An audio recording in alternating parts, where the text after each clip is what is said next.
할렐루야. 말씀으로 하루를 여는 1월 20일 화요일 삼천교회 아침 묵상입니다. 오늘 말씀은 출애굽기 1장 21절 말씀입니다. 그 산파들은 하나님을 경외하였으므로 하나님이 그들의 집안을 흥왕하게 하신지라. 아멘.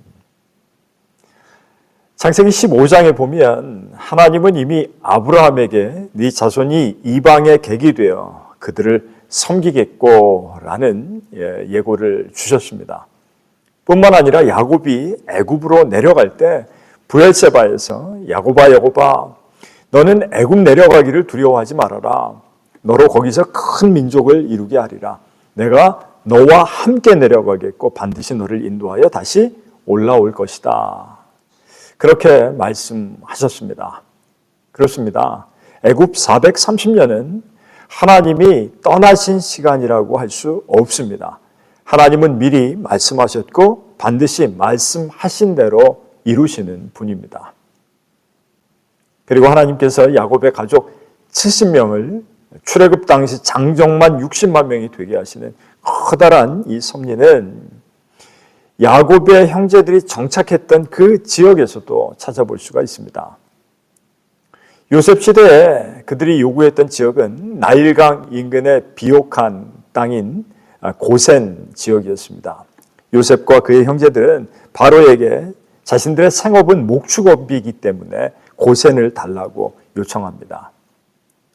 목축은 애굽인들이 경시하는 하찮은 직업이었기 때문에 오히려 고립된 그 고센 땅은 이스라엘 민족의 순수성과 여호와 신앙을 유지하는 데 안성맞춤인 장소가 된 것입니다. 400년간의 세월 동안 남의 땅 애굽은 하나님의 언약대로 아브라함의 후손이 큰 민족을 이루는 인큐베이터와 같은 역할을 하게 된 것입니다. 훗날 유다의 역사가 요세푸스가 유대 고대사에서 이 시대 얘기를 이렇게 적어놨어요. 애굽 사람들이 히브리인들이 잘 되는 것을 시기해서 막 괴롭히기 시작했다는 겁니다. 수로도 파괴하고 성벽도 쌓게 하고 심지어는 피라미드까지 짓게 하면서 사람들을 완전히 지치게 만들었다고 하죠. 다만 여기서 피라미드 축조는 역사적으로는 논쟁의 여지가 있습니다. 요세푸스가 출애굽 이야기를 좀 더 확장해서 설명한 걸로 보여집니다. 그런데 중요한 건 이겁니다. 바로가 이스라엘 백성들이 많아지면 반역을 일으킬까 봐 견제해서 거대한 토목공사인 이 창고 비돔과 라암셋에 짓게 했다는 것, 또 노예로 부리고 중노동을 시켰다는 것, 이것은 사실입니다. 그런데 학대를 받을수록 더욱 번성해서 퍼져나갔다는 거예요. 사람들은 억압하고 눌렀는데 하나님은 도리어 약속을 이루시는 방향으로 역사를 끌고 가신 겁니다. 맞습니다. 하나님의 계획을 인간이 막을 수는 없죠. 바로의 계획은 더욱 치밀해져 갑니다. 히브리인들의 해산을 돕는 산파들에게 사내 아이를 낳으면 바로 죽이라고 명령합니다. 그런데 성경은 그 산파들이 하나님을 두려워해서 왕의 명령을 어겼다고 기록합니다. 그리고 왕의 추궁 앞에서도 지혜롭게 그녀들은 대처합니다. 그 결과가 무엇입니까? 오늘 말씀대로 하나님이 그 산파들에게 은혜를 베푸셔서 백성은 번성하고 매우 강해졌다. 그리고 그 산파들은 하나님을 경외하였기 때문에 하나님이 그들의 집안을 흥왕하게 하신지라. 아멘. 여기서 핵심은 이것입니다.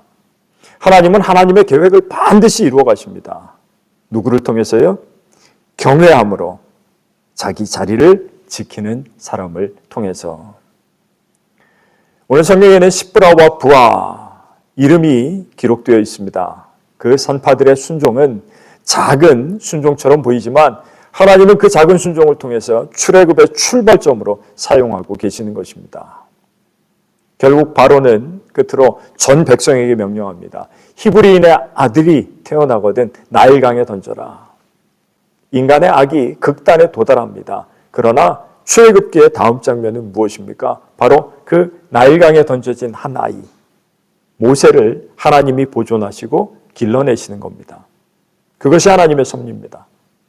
악은 최선을 다해서 막지만 하나님은 더 크고 더 깊은 방식으로 길을 열고 계십니다. 출애굽기 1장을 관통하는 결론은 이것입니다. 하나님의 말씀을 불변하시고 하나님은 신실하시다. 그러므로 오늘 저와 여러분은 이렇게 고백해야 합니다. 주님, 모든 것이 주의 뜻 안에 있습니다. 내가 다 이해하지 못하는 그 시간에도 주의 말씀은 변치 않고 주의 신실하심은 흔들리지 않습니다. 말씀 위에 든든히 서가시는 저와 여러분들 되시기를 주님의 이름으로 간절히 축원합니다.